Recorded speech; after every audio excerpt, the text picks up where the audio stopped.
दोस्तों, मैं मोहित स्वागत करता हूँ आपके अपने यूट्यूब चैनल जीके करें भोज में। तो दोस्तों, जैसा कि आप लोगों ने थंबनेल में देखा होगा कि हम लोग क्या करने वाले हैं कि हिंदी की कुछ क्लासेस चलाने वाले हैं। हिंदी की कुछ क्लासेस चलाने वाले हैं एसएससी जीडी के लिए। जो एसएससी जीडी का आपका एग्ज़ाम फरवरी में होने वाला है, उसके लिए रामबाण क्लासेस चलाने वाला हूँ दोस्तों मैं। और इससे क्या होगा कि आपको मैं डेली 20 क्वेश्चन दिया करूँगा, और 20 क्वेश्चन वो सारे क्वेश्चंस होंगे जो एसएससी कई बार रिपीट कर चुकी है, जो ज़्यादा पूछती है, ज़्यादा कई बार रिपीट कर चुकी है, और जिनके आने के चांसेस अभी भी बनते हैं। देखिए, अगर आप एसएससी के स्टूडेंट हैं, एसएससी के एस्पिरेंट हैं, तो आपको बहुत अच्छे से नॉलेज होगी कि एसएससी क्या करती है। कम से कम 70 टू 80% क्वेश्चंस रिपीट ही करती है, ठीक है? तो इसमें क्या होता है, इसमें एक फ़ायदा मिल जाता है कि अगर आप पिछले कुछ सालों के रिपीटेड क्वेश्चन लगा के चले जाते हैं, तो आपको डिट्टो वही क्वेश्चन वहाँ पर मिल जाते हैं, ठीक है? और आपने थंबनेल में देखा होगा कि मैं कैसे 40 में 40 लाया था, और मैं 2 बार जीडी में सिलेक्टेड हूँ दोस्तों। और बहुत सारे 10 से 11 एग्ज़ाम मैंने निकाले हुए हैं, तो मैं आपको अपना एक्सपीरियंस शेयर करूँगा और बताऊँगा कि अगर मेरा एग्ज़ाम फरवरी में होता तो मैं किस तरीके से अभी प्रैक्टिस करता, किस तरीके से क्वेश्चंस को लगाता, किस तरीके से क्वेश्चन को डील करता, ताकि अ, मतलब 40 में 40 नंबर आते, ठीक है?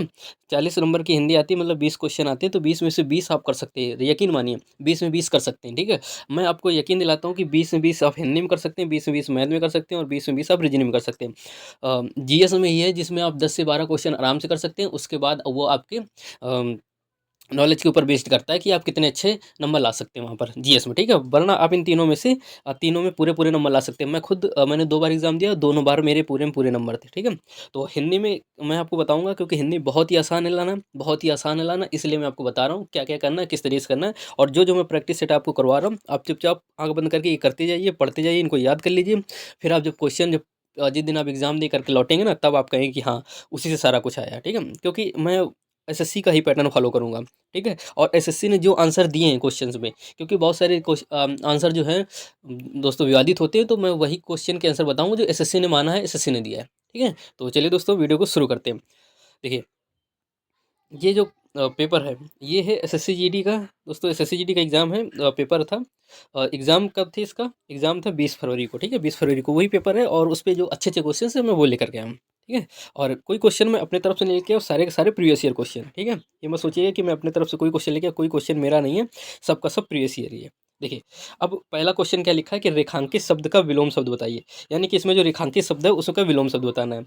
और विलोम शब्द जो होते हैं, विलोम शब्द, मुहावरे, पर्यायवाची, ये कुछ क्वेश्चन ज़्यादा आते हैं, ठीक है? 5 क्वेश्चन आपके पैराग्राफ्स के आते हैं, तो बहुत ईज़ी पैराग्राफ्स होता है। आप एक बार अच्छे से उस पैराग्राफ को रीड कर लीजिएगा, भर लेंगे तो बड़े आसानी से 5 के 5 ही हो जाएँगे, ठीक है?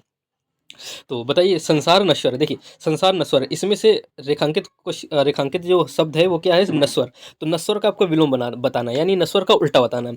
तो संपन्न होता नहीं है, दानव नहीं होगा, सहित नहीं होगा, क्या होगा इसका राइट आंसर? अनश्वर होगा। क्या होगा? अनश्वर, ठीक है? अनश्वर। नश्वर का मतलब होता है जो चीज़ कभी ना मरे, ठीक है? जो चीज़ कभी ना मरे वो क्या होती है? नश्वर। तो उसी का उल्टा क्या हो जाएगा? अनश्वर, ठीक? अब चलिए अगले क्वेश्चन पे चलते हैं। अगला क्वेश्चन देखिए, लिखा है पुस्तकालय में, क्या लिखा है दोस्तों? पुस्तकालय में हाथ से लिखी एक भी पुस्तक उपलब्ध नहीं है। ये जो दोस्तों रेखांकित शब्द है, जिसके नीचे अंडरलाइन लगी हुई है, इसका सार्थक शब्द बताना है। सार्थक शब्द का मतलब है कि एक शब्द बताना है। इस पूरे शब्द का एक शब्द जो होता नहीं है, अनैकार्थी शब्द, एकार्थी शब्द, तो वो बताना है। हाथ से लिखी पुस्तक को क्या बोलते हैं हम लोग? पांडुलिपि बोलेंगे, चित्र पुस्तक बोलेंगे, प्रतिलिपि बोलेंगे, या छायाप्रति बोलेंगे, ठीक है?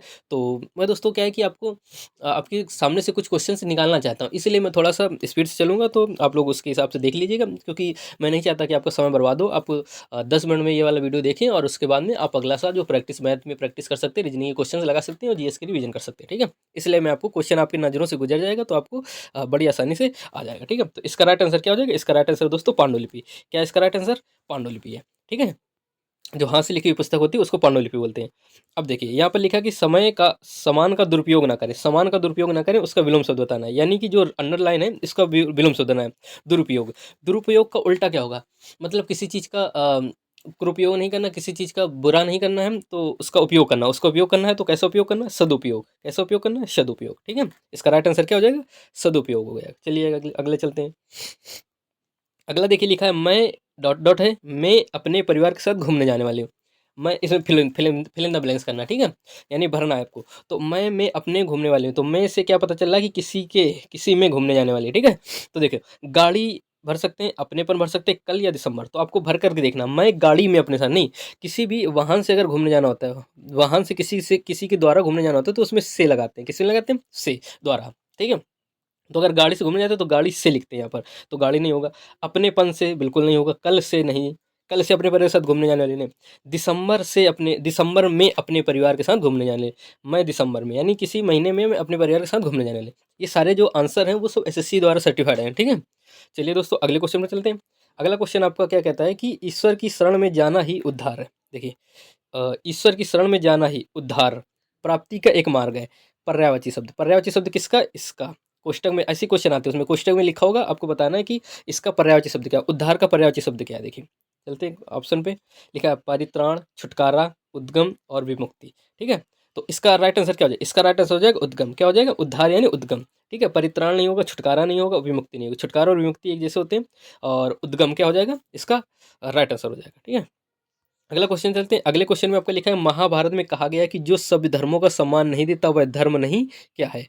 वह धर्म नहीं। तो देखिए ऑप्शन से क्या करना है, ऑप्शन से हमें पता चला कि वह धर्म का इसका उल्टा बताना है, धर्म का उल्टा बताना है, ठीक है। धर्म का उल्टा बताना है तो क्या होता है ना, सधर्म नहीं होगा, तपस्या नहीं होगी, अधर्म। धर्म का उल्टा क्या होता है? अधर्म। धर्म का उल्टा क्या हो जाएगा? अधर्म हो जाएगा। इसका राइट आंसर क्या हो जाएगा दोस्तों? अधर्म हो जाएगा, ठीक है। थोड़ा स्पीड से चल रहा हूँ ताकि आप लोगों को समय बर्बाद ना हो और जल्दी से जल्दी बहुत सारे क्वेश्चन आपकी आंखों से गुजर जाएं। आंखों से गुजर जाएंगे तो आप बड़े आसानी से कर लेंगे। अब देखिए बताइए, पर्वत स्थिर है, कोष्टक में जो चिन्ह है चीज़ है उसका पर्यायवाची बताना है, जो कोष्टक में उसका पर्यायवाची बताना है। निश्चल, गिरावट, सुगम या मंगल। बताइए स्थिर का मतलब होता है बिल्कुल एक जगह स्थिर होना है, एक जगह स्थिर, अचल जिसको बोलते हैं। तो क्या हो जाएगा? निश्चल। क्या हो जाएगा? निश्चल, यानी कि एक जगह स्थित है, अचल है वो, ठीक है। पर्वत के जो पर्यायवाची होते हैं अचल, गिरी, ये सब, ठीक। अब देखो चलो, रात होते ही डभी बढ़ गई थी। देखो क्या लिखा है? डभी। डभी का हमें सार्थक शब्द बताना है। क्या लिखना है? सार्थक शब्द बताना है। तो रात होते ही क्या बढ़ गई थी? भीड़ बढ़ गई थी, भाड़ बढ़ गया था, भाड़ा या इनमें से कोई नहीं।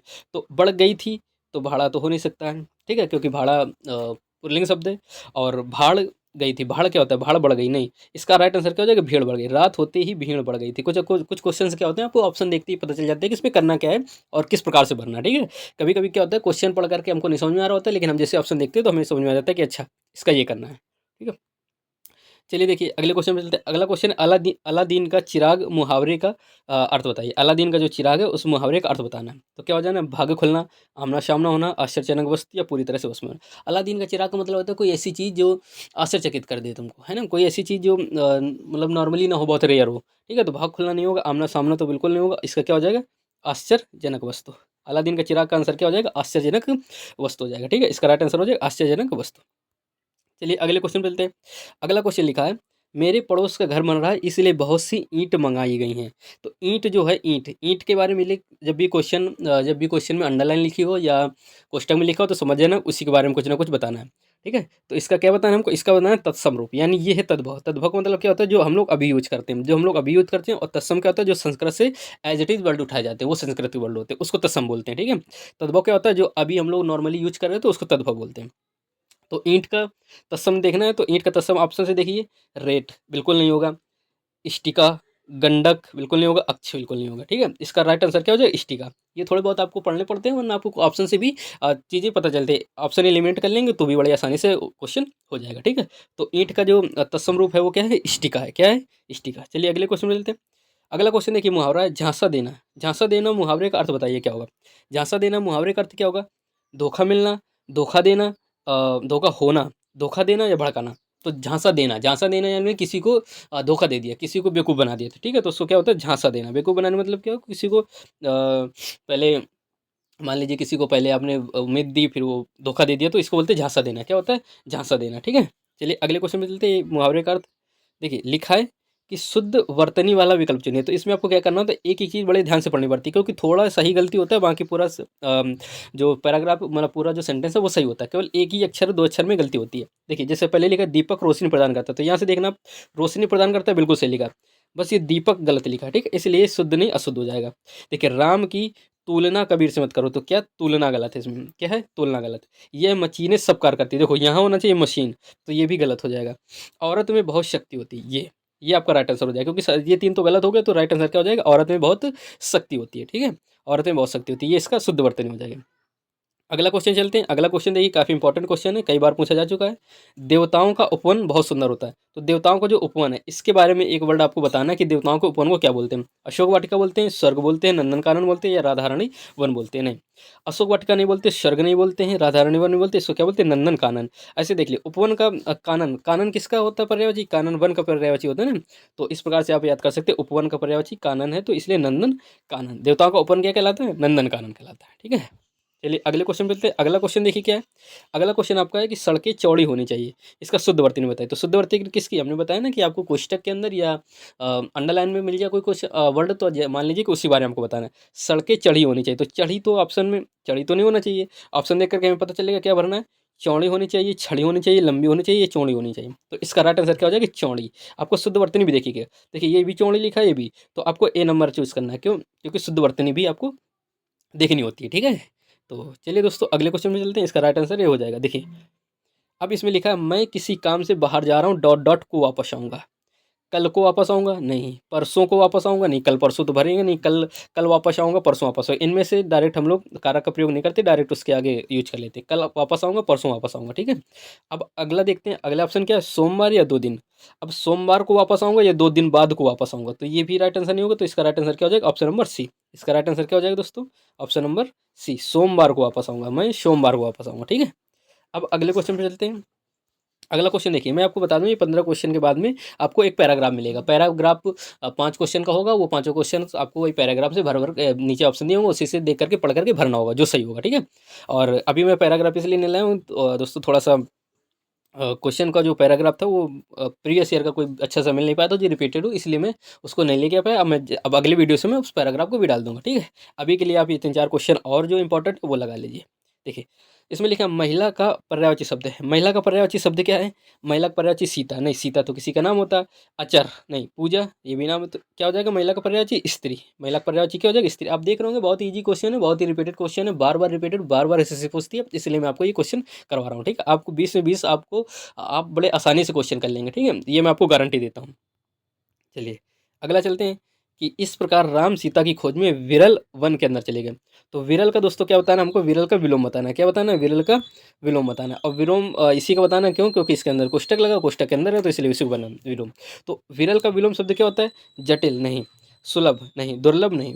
विरल का विलोम शब्द क्या होता है, शघन, शघन माध्यम यानी घना माध्यम। विरल का मतलब हल्का हल्का, छिछला, जैसे मतलब बहुत ही कम कम, ऐसा मान लेते हैं। ठीक है, बहुत ही कम कम। और सघन मतलब बहुत ही मतलब सांद्र टाइप का, बहुत ही गहराई से।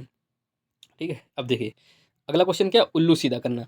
क्या है, उल्लू सीधा करना। उल्लू सीधा करने का मुहावरा क्या होता है, होश ठीक कर देना, स्वाधीन होना, स्वार्थ सिद्ध करना, सबसे अलग रहना। तो इसका राइट आंसर क्या हो जाएगा, स्वार्थ सिद्ध करना। उल्लू सीधा करना यानी अपना काम निकालना, अपना मतलब निकालना। ठीक है, अपना काम हो गया, बाढ़ में जा जनता।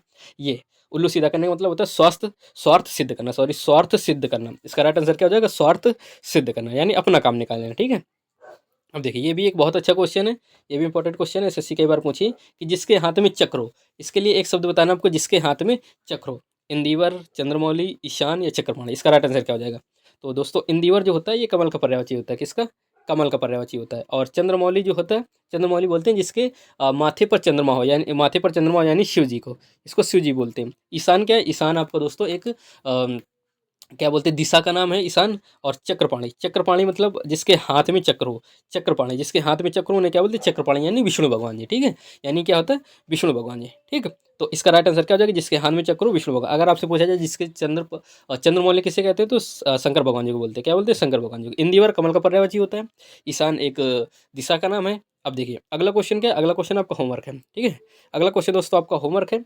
होमवर्क बताना है ठिकाना न रहना। ठिकाना न रहना का अब मुहावरे का अर्थ क्या बताना है, कहीं जगह न मिलना, सैर करना, या बेचैन होना, या दुनिया घूमना। इनमें से कौन सा इसका राइट आंसर हो जाएगा, आप लोग कमेंट बॉक्स में कमेंट करिएगा।